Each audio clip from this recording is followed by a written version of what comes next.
Paz, Senhor Jesus a todos, ó eu aqui de novo. Demorei um pouquinho de estar postando, mas voltamos de novo. Foi por conta da internet, mas bora parar de conversar e vamos pro vídeo.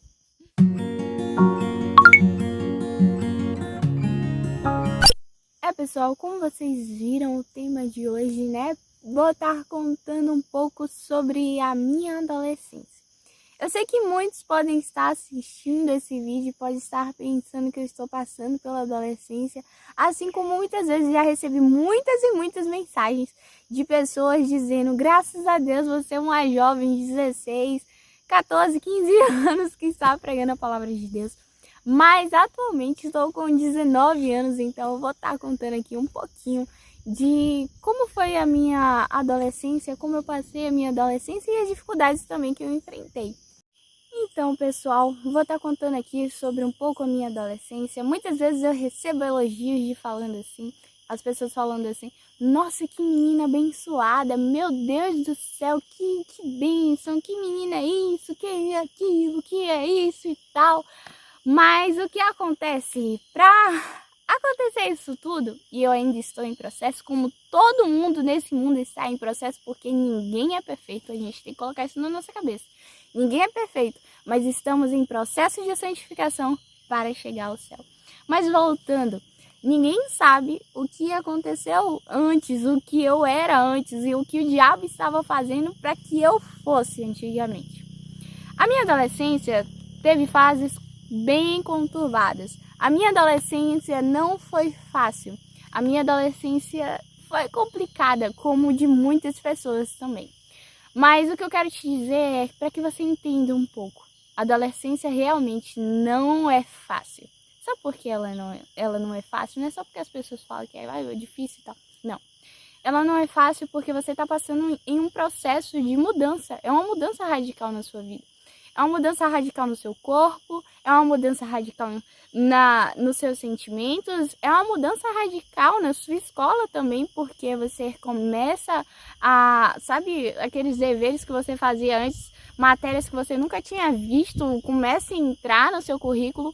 Então, tudo começa a mudar na sua vida. Seu convívio também já começa a mudar, seus sentimentos, suas coisas, tudo começa a mudar e você não entende, você se sente perdido em meio a esse processo. Mas se você está passando por esse processo, ou então se você já passou, deixa um comentário aqui embaixo e deixa para um adolescente também que está passando por isso, para que ele possa escutar, para que ele possa ler. E o que acontece? Eu quero te ajudar aqui um pouco nesse vídeo a entender a como você pode passar essa adolescência não tão conturbada como as pessoas dizem, mas para que a sua adolescência possa ser bênção, para que você possa ser um adolescente abençoado, para que você possa levar a luz de Jesus por onde você passar. Eu não quero que você se torne uma pessoa super chata que não vai poder rir, que não vai poder fazer nada, que não vai poder brincar, não vai poder nada e ficar só assim, amém, glória a Deus. Não! Mas uma pessoa que é leve, uma pessoa que é feliz de verdade, que tem a alegria de Jesus. E eu quero te mostrar que essa alegria do mundo, ela é passageira. Essa alegria que as pessoas declaram aí em fazer isso, em festas, em beber e tal, em vícios e tudo. Isso não é alegria de verdade. No fundo, essas pessoas sofrem porque existe um vazio dentro delas. E esse vazio é do tamanho de Deus. E Deus não pode ser preenchido. O único que pode realmente preencher esse vazio vai ser Deus. Mas o que acontece? A minha adolescência, se eu não me engano, acho que a adolescência começa nos seus 12 anos. Dos meus 12, 13, 14 anos foram bem conturbadinhos, porque tudo começou a mudar. O diabo começou a colocar na minha vida, colocar na minha mente que os meus pais não me entendiam. Começou a colocar que o lugar onde eu morava não era suficiente. Começou a colocar que as roupas que eu vestia, o meu estilo, o meu cabelo, o jeito de eu falar, tudo era totalmente, sabe, errado e que eu não devia aceitar nem nada. Eu quero contar uma coisa aqui pra vocês, não sei se eu já contei ou não, mas eu quero falar que o meu maior desejo quando eu era adolescente era simplesmente sair da casa dos meus pais, quando eu fizesse 18 anos, ter a minha própria vida e nunca mais ver ninguém. Era simplesmente o meu desejo, porque eu comecei a perceber que quem me entendia de verdade eram os meus amigos. E com isso eu comecei a colocar a minha confiança, a colocar tudo aquilo que eu tinha em cima dos meus amigos, porque eram pessoas que tinham a mesma idade do que eu. Eram pessoas que estavam passando pela mesma fase do que eu. Meus pais não entendiam nada. Meus pais só eram chatos, meus pais não sabiam o que eu queria de verdade. E nem meus irmãos. Porque meus irmãos naquela época, eles eram crianças, então eles não sabiam o que eu queria, porque eu não queria mais coisas de criança. Eu não queria vestir mais roupa de criança, eu não queria estar mais em um lugar onde tivesse criança, porque eu já era um adolescente. E com isso, eu comecei cada vez mais e mais a entrar em amizades erradas. Comecei a ter amizades que só me puxaram para trás em vez de ir para frente. Por quê? Eu sempre fui uma menina assim, que a gente não ia na igreja nem nada, pelo fato também daqui não ter. Que aqui, como é zona rural, é mais difícil. Mas só que sempre fui uma menina que sempre tirou notas boas, que assim, sempre estava orando, sabe? Eu orava assim, mais ou menos, sabe? Mas sempre estava fazendo a coisa certa. Mas quando eu comecei a ser adolescente, eu comecei a me envolver em coisas que não eram certas, em amizades, em conversas que não eram certas. E com isso, as consequências disso tudo foi simplesmente as minhas notas começaram a baixar. Eu comecei a brigar com os meus pais, eu não respeitava mais minha mãe, eu não respeitava mais o meu pai. Eu não respeitava mais ninguém, sabe? E com isso eu comecei a querer ter a minha própria vida e a tal da liberdade. Eu queria a liberdade, eu queria liberdade para sair, eu queria a liberdade para ir para os lugares onde meus amigos iam, mas eu não tinha, eu me sentia sufocada, eu me sentia presa e mal sabia eu que os meus pais estavam cuidando de mim. Mas o que acontece? E comecei a me envolver nisso tudo. E nisso recebi algumas reclamações de professores, da minha mãe e tudo. E eu nunca tinha recebido essas coisas, porque eu sempre fui uma aluna que tinha notas boas e tudo, era tudo tranquilo no colégio. Mas a minha vida começou a ficar conturbada. Eu já não era mais eu, sabe? Não era o meu natural já mais, mas era o natural de pessoas que tinham colocado coisas em minha cabeça. E nisso, vivi isso durante os meus 11, 12, 13, 14 anos, mais ou menos. E aí, um dia, graças a Deus, Jesus começou a fazer um reboliço na minha vida e eu não estava entendendo, porque eu não tinha me convertido de verdade a Jesus. Mas assim, eu não estava entendendo o que Deus estava fazendo na minha vida. Começou a tirar as pessoas da minha vida.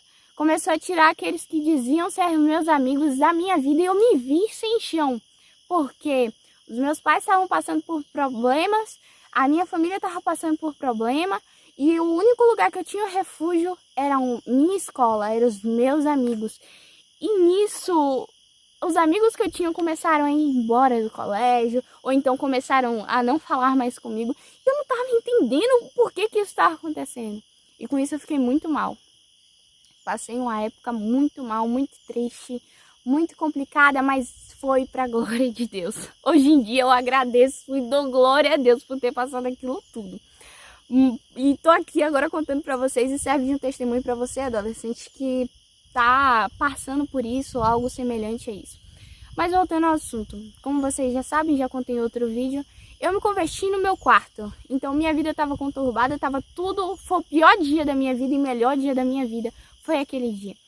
Eu tentei cantar um louvor e não conseguia, porque só tinha músicas do mundo na minha cabeça. E com isso eu percebi que realmente eu não servia a Jesus Cristo de verdade. E foi aquele choque, eu falei, não, eu quero mudar de vida. E naquele momento eu decidi entregar a minha vida a Jesus. Com os meus 14 a 13 anos de idade, eu tinha 13 para 14, alguma coisa assim. E entreguei a minha vida a Jesus e comecei, como já contei também, comecei a orar pela minha família para que Deus convertesse a minha família, porque estávamos afastados, estávamos passando por problemas em todas as áreas da nossa vida. E não foi fácil aquela época, mas Deus começou a me dar força. E Jesus começou a se tornar o meu melhor amigo. Eu comecei a perceber qual era a verdadeira amizade. Não é aquela amizade que só estava comigo nos momentos bons, ou então que só estava comigo quando precisava de algo. mas é aquele amigo que mesmo quando eu estava mal, ele estava lá comigo. E Jesus começou a ser a minha melhor companhia. E todos os dias, às 2, 3 horas da tarde, eu sempre ia para o meu quarto orar, eu sempre ia para o meu quarto ler a Bíblia. E os problemas que eu estava passando começaram a ser resolvidos. Eu comecei a sentir alegria de verdade, eu comecei a ser leve de verdade. E eu comecei a ajudar também outras pessoas do meu colégio. E minha vida mudou completamente. E hoje em dia eu tô falando aqui com vocês e todas as vezes que eu lembro do que eu passei, eu agradeço a Deus por ter passado por aquilo tudo, porque serviu de experiência. E hoje em dia, eu tô com 19 anos, isso foi há 5 anos atrás, 4 anos atrás, se eu não me engano. E hoje em dia eu colho frutos daquilo que aconteceu lá no passado, das buscas que eu tive lá no passado, das entregas que eu tive lá no passado. Então, um conselho que eu quero deixar para vocês nesse vídeo que está passando pela adolescência, não só pela adolescência, mas em qualquer fase da sua vida, é colocar o reino de Deus e a sua justiça em primeiro lugar. E sabe, porque outras coisas serão acrescentadas. Lá atrás eu coloquei Deus em primeiro lugar, e aqui no presente, depois de 5, 4, 6 anos pra frente agora, eu colho frutos disso. Hoje em dia as pessoas mandam mensagem pra mim e falam: nossa, você é uma menina abençoada e tudo. Mas é porque lá atrás Jesus me moldou e até hoje está me moldando cada vez mais e mais. Então eu quero deixar aqui um versículo que vocês já devem ter escutado. A Bíblia não fala a palavra adolescente, mas ela sempre fala juventude ou jovens. Você pode achar na sua Bíblia. Em 1 João capítulo 2, versos 14, na parte B, vai dizer assim: jovens, escrevi a vocês porque são fortes, e a palavra de Deus permanece em vocês, e vocês já venceram o maligno. Então você tem força sim contra Satanás. Não é que é só adulto que tem força, não é só quem é pastor, só quem que tem força. Não, vocês têm força sim, porque lá atrás, quando eu era apenas uma menininha, Deus me deu força. Através da minha vida, Deus fez com que restaurasse a minha família foi salva, a igreja renasceu de novo. Então, vários e vários milagres Deus fez na minha vida quando eu tinha 14 anos, 15 anos de idade. Muitos e muitos milagres. Ajudei crianças e comecei o ministério com crianças e até hoje estamos aqui. E cada vez mais e mais Deus tem crescido na minha vida. Então, não é que, não, só adulto, só isso que pode conseguir, não. Jovens, vocês têm sim força, vocês têm força sim para dizer não. Então hoje em dia eu agradeço por ter dito não, por ter rejeitado as coisas que o inimigo me ofereceu, porque ele me ofereceu sim. Não é que eu vivi uma vida qual ninguém nunca me ofereceu algo, ninguém teve proposta nem nada. Sim, tiveram coisas sim, mas eu rejeitei e hoje em dia eu agradeço. Naquela época foi difícil rejeitar, foi difícil, mas hoje em dia eu agradeço. Porque hoje em dia Jesus se faz presente na minha vida. Então, se você quer ter uma vida abençoada, coloque Deus em primeiro lugar.